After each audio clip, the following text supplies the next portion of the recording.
Copper. Copper. Now that is copper metal. Interesting stuff, isn't it? It's a plastic one. Feels like gold. That's pure copper, isn't it? That is. That's Okay. refined, pure copper metal. Pass it to me, I'm Metal. I mean, it's quite soft as metals go. So you can roll it out into great big flat sheets. You could use that for roofs on things like really important buildings. Or you could use it to protect timbers on ships, which is really important. You can make coins out of it, you can make pipes out of it, or these days we make wire out of it. And somebody's going to tell me why copper wire is really important today. Electricity. Electricity, yeah. Copper's a really, really good conductor of electricity. Now, the copper metal, if you've all seen it, if you can pass it back, is not what comes out of the ground. This has been refined. By refined, it means we get rid of all the stuff we don't need. And what we start off with is this chappy here. This is what comes out the ground. This is called copper ore. And what we're going to talk about today is how we get from that to that. So copper ore to copper metal. I'm going to pass that around. Watch out, it is heavy. So yeah. Yeah. So ore is that stuff in the rock in quantities big enough to make it worthwhile to dig it out. If it's not worthwhile digging it out, we don't call it ore. So it's only if it's valuable enough to dig out. So I'm going to pass it round. Right. I need a volunteer. You look like a volunteer. Come here. Stand there. What's that say? Turn and face everybody. Copper. Cu. Copper. Now, Cu is the chemical symbol for copper. So everything has a symbol. That's copper. So you're copper. Which is this stuff? Hold that. You're copper. That is what we want to end up with at the end. I win. Yep. The problem is this great big rock. That shiny metal there is not that, is it? No. No. That's refined copper. This stuff is copper ore, and it has a special name. It's called chalcopyrite. Yeah, pyrites. Ah, right, you can come here. Now, pyrites means Iron. turn it round. And the chemical symbol for iron is B. Fe, iron. Now, the chalcopyrite contains Maddie. Copper.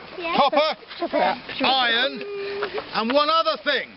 CVCE. Not rock. Sulphur. You, sir, come here, sir. I thought it was sulphur, What then, Red? How do you know that? Right then. Ages ago. Stand in the middle. Right then. You being a gentleman, you're going to offer these ladies your arm. So what we need to do, we need to separate them. And now, if you look at that lump, someone pass me my lump of copper again, my lump of chalcopyrite. Thank you. Now, there we go. You can hold that again. Now, if you look at here, you can see we've got lumps of rock and lumps of copper, haven't we? Yes, Rick, we have. Yes, Rick. Now, before we can turn that into copper, we smash this up with hammers. And we separate the rock, which we don't want. So we're allowed to have... No, you can't. This is a very nice lump. With the sparkly stuff, the copper ore, which we do want, yep? And we can do that mechanically, because they aren't chemically tied together. We can just smash these up with hammers, yep? Yeah. Now, with these guys, if we want to separate them, we can't smash them up with hammers. No, please. Because we're just going to end up with bits of all this stuff together. Because they are tied together really, really tightly. Yeah. Yep. They are one thing. But we need to get rid of the iron and the sulphur to leave us with the copper. Now, you, sir, what do you say? I say melt them, and then whichever one works first you take out as connection, and that bit's left. Exactly. We're going to melt them. We're going to heat them up to over 1,000 degrees centigrade. Now, to do that, what do we need? A furnace. A furnace. What do we put in the furnace? Not coal. Coal. Brilliant. Come with me. And this, look you, Whale. is whale. Brilliant. Now, geologically, these areas are very different. Now, look in this bucket here. This is where we are now. This is Morwellham, on the boundary between Devon and Cornwall. Now, does anyone know what the boundary between the two of them is? A border. It's a border. And that border is a river. Do you know what that river's called? Yeah. It's called the River Tamar. So we're here in Devon. That river down there is the River Tamar. If we cross that river, we're into Cornwall. Now, of course, the rocks here are full of minerals.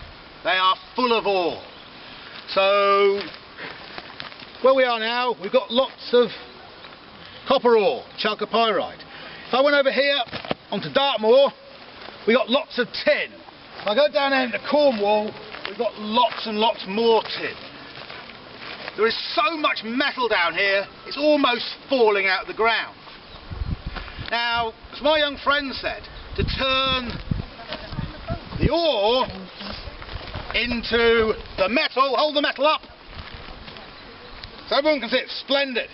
So to turn the copper ore into the copper metal, we need to heat it up. We need to smelt it. And as my young friend said, we need coal. Now, one of the things we don't have down here in Devon and Cornwall is coal. We've got everything else. We've got tin, we've got copper, we've got iron, we've got silver, we've got arsenic, we've got we've got every mineral, every metal on the face of the earth. But for some reason, we don't have coal. This is a problem. But, up to Bristol. I'm now in South Wales. Now, South Wales doesn't have any tin or copper, but guess what it does have? Coal. Coal. You trade. It has, exactly, we trade. Now, how are we going to trade? 200 years ago, I mean, I need a volunteer. Yeah, you can be a volunteer. I want you to lift up that bucket. Put it back down again. Now lift up this bucket. Oh, you're in the sea. Go round via Bristol. That's it. You are now in Swansea. So I'd lock your car very carefully. Abertawe. Exactly. Lift that bucket up. Put it down. What's in that bucket? Coal. And in that bucket is copper. Now, it takes 3 tons of coal to smelt 1 ton of copper. 3 tons of coal to smelt 1 ton of copper. So, are we going to take the coal to the copper, or are we going to take the copper to the coal? Copper to the Copper to the coal. Brilliant, yeah, because we're only moving 1 ton of stuff instead of 3 tons. We use roads or railways. Because they don't have them. Exactly. 200 years ago, the roads were little more than dirt tracks, and railways just hadn't been invented. So moving anything by land is really, really difficult. But we're Englishmen. We are a maritime nation. Shipping and boats are our business. So, what we're going to do, we are going to move that copper by sea up to South Wales. I need a shipping agent. You, sir. So you've already been somewhere. Chap next to you who's not putting his hand up. You come here. You're a shipping agent. Pick up that, sail down the River Tamar. Go that way, into the sea. Go that way, into the sea. That's it. Right then, you are now in the English Channel. You need to then head down to Land's End. Why couldn't you just cross to that bit and then just go to those? Ah, stop. You can... That was me. Yeah. Why couldn't you just go from here where the copper goes to there, and you just go to That's a very good question, because the River Tamar beyond here, so going north, so the River Tamar actually goes right up more or less to the north coast, yep? The problem is, it's not navigable beyond about here, where we are. Sorry, other side. There we are. Let's move the River Tamar. So, you can get boats up to Morwellham quite easily, yeah? But you can't get big boats up to the north coast. But can you just hire one from there? Yep. How do you get the ore from there to there? Could dig a canal, I suppose. And You could dig a canal, and there were attempts to dig canals. There was an attempt called the Bude Canal, and that came down from Bude, which is where I'm standing now, down to about there, and it ended in the middle of sort of Devon and Cornwall. Didn't go anywhere useful. And there was another attempt to dig a canal from here to go north, and that was called the Tamar Manure Navigation. Which is a fantastic name for a canal. But none of them joined up, so you're left with some very, very, very difficult ground. Now, about 150 to 200 tonnes of copper. To move that same amount over land, you would need about 1,000 horses, which is an awful lot of horses, isn't it? It's incredibly expensive over very poorly made roads. So inland transport is really difficult. So, you sir, you put in at Penzance, you probably had a few packs. Come round here, going round Land's End, up the Bristol Channel. You seem to have come in at Milford Haven. I want you to go into sort of Swansea, up the Towing. Put it down. Brilliant. So, we've brought the two things together. We've got the copper, and we've got the coal. So we can now start smelting it. And they used huge, great furnaces. And what they did, they mixed the two together and they heated them up to over 1,000 degrees. Now, these two things need help to split up because they're tightly joined. So what you do, you add various chemicals to them which helps them split. That's called a flux. So once we're roasting these together, with a flux, they will separate. The sulphur, come, okay, where's my copper ore? You're in South Wales now. Come on. Iron. And where's me sulphur? Right then, that's good. Fantastic. Let's come here, come here. You can stand in the middle of your... There we go. So, we have our copper ore now in Swansea. We've added coal. You are now coal, but I didn't get around to making a label for you. So we've heated it up. We need a flux as well. You can be the flux.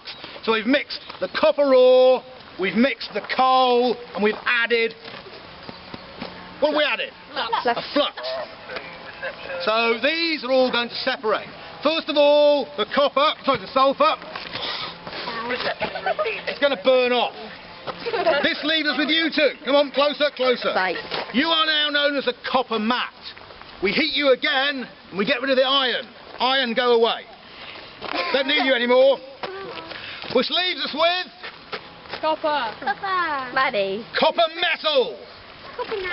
So that is how you turn the copper ore, the chalcopyrite, into the copper metal.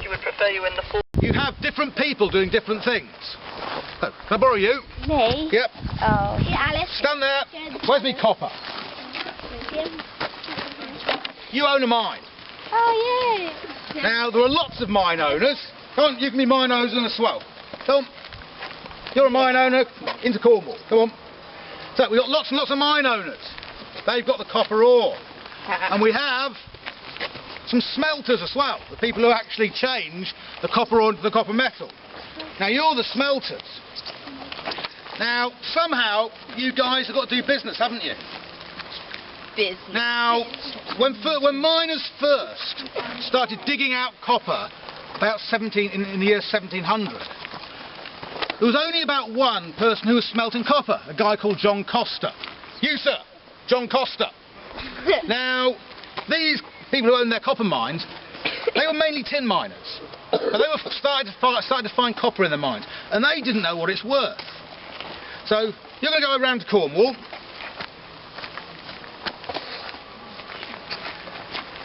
Now, because you're the only person who knows how to smelt copper, you're the only person who knows how valuable this is, yep?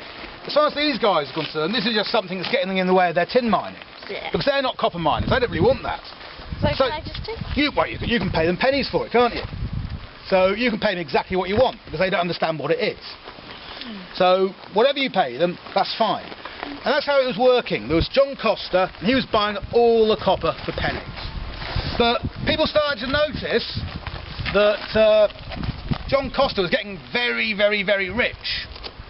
And suddenly you got another copper smelter, a guy called Thomas Roberts. Thomas Roberts, come here.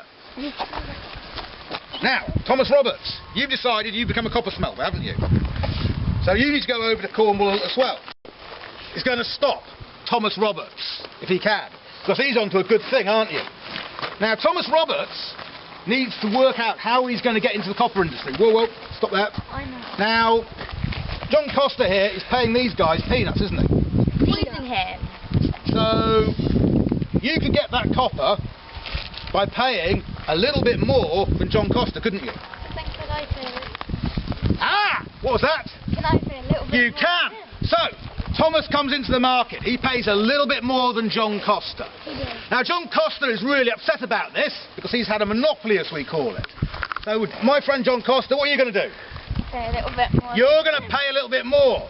I'm going to pay more. Yeah. So suddenly, there's almost an arms race going on. You guys are trying to outbid each other. Now, whilst this is really, really good for you guys, the people who own the copper mines, because you're getting more and more money for your copper, it's not good for you guys. Because you're paying more and more and more for your copper, aren't you? So you're making less and less profit. So, as sensible people, what do you think you're going to do? Debate about it halving, not half it. Exactly. What you're going to do, you're going to get together, along with anyone else who wants to smelt copper. Right, you sir, you're a copper smelter, you're a copper smelter. Now, what you can do, you can sort of get together and you can do a bit of a deal. Divided by 4. So you might agree roughly what you're going to pay for your copper, which is fine. So if you all agree to pay £4 a tonne for that copper, yep, which is less than it's worth, that's brilliant, isn't it? But John Coster here, being a devious so-and-so, might agree to pay just a little bit more so he can corner the market. So that's a real problem, isn't it? For you guys, because you trusted him. Why did you trust him? So, what you can do, you have to work out a way where you can't cheat. And they came up with something called ticketing. So, every month, you guys would get together, you'd have a great big dinner with these guys here. These guys would pay for the dinner. What? That was called, and what you would do, all the copper was divided up into smaller lots of copper. And you'd have sealed bits. So you'd write the price you wanted to pay for that bit of copper, and you would hand it to the person who owned the biggest mine. You own the biggest mine. Yeah. So you've now got a handful of paper tickets, and you will open them up. And you'll say, for the first lot of copper, John Coster has put in the highest bid, he can have that. You, Thomas Roberts, you put in a good bid for the second lot, so you get that. And that helped divide the copper up between all the smelters. And it seemed to work very well, because that started in 1725. Now to me, that looks like a bucket full of rocks. What's it look like to you? Copper. Bucket full of rocks. So, how are we going to find out how much that copper is worth? You weigh it. We do something called assaying. Now, an assaying is a complicated word for something fairly simple. Follow me. Miners are buying copper ore from miners. Now, the miners need to know how much copper ore there is in this lump, so they know they're getting paid a fair price. And the smelters, they also need to know how much copper is in there, so they know that they're paying the right price. Because John Coster and Mr. Roberts don't want to pay over the odds, because they're canny businessmen, aren't they? So a trade grew up called assaying. What an assayer does, he finds out how much copper metal you can get from the copper ore. And so what he does, he uses a laboratory like this, and at the back we have a furnace. And so what he's doing, he is smelting the copper ore to find out how much copper metal he can get out of it. Now this is on a much smaller scale. Up in South Wales, in Swansea, when we're smelting the copper ore, we are getting, we're smelting 3, 4, 5, 6 tons of ore at one time. Here, we're smelting maybe 20 grams of it. So we get a sample of copper ore, we crush it up on a table like this, we get it very, very, very fine, and then we take a weighed sample. You can see we've got scales in here, of say, we then take something like this. You don't know what this is called? It's called a crucible. Yep. So I've got my 20 grams weighed copper ore. I put that in my crucible. I then add, what do I add to separate them? Fluxes, yeah. So I add my fluxes into there. I then take my weighed sample of copper ore with the fluxes, and I put it in the oven over there. And I heat it up to 1083.4 degrees. What sort of degrees? It doesn't say. Probably degrees centigrade. And then, as in the huge smelters, this is going to separate out. So we're going to burn off what first? Sulphur. No, nothing. So we're going to get rid of the sulphur. We're then going to end up with something called a regulus, which is basically the copper and the iron. We can separate those, and that will leave us with a little button of copper ore. Yep. Now, if we started with a little button of copper metal. So if we started with 20 grams of copper ore, we may end up with 5% of that being copper metal. So we know that 5% of that ore sample is metal. And that's useful information. The smelters with that information know how much they can bid at the ticketings, and the copper miners know how much they need to be paid for it. Does that make sense? Yeah. So it's a really, really important and responsible job. And the man who did it, the assayer, in this case was a chap called James Medland, was very, very well paid for doing that. It was a very technical job, it was a difficult job. Now, in a year, the miner who was digging the copper ore out of the mine will be earning about £50 a year. James Medland, he'd be earning nearly £200 a year. He'd be earning 4 times that of the miner, because he was a skilled man. He would have been a middle class man, and so he would have been able to afford all sort of the luxuries and trappings that money would buy him. So he'd be living in a really nice house. You can see his house over there. You can see he's got carpets on the floors, quite nice furniture. It's trappings as well. Because he was key to understanding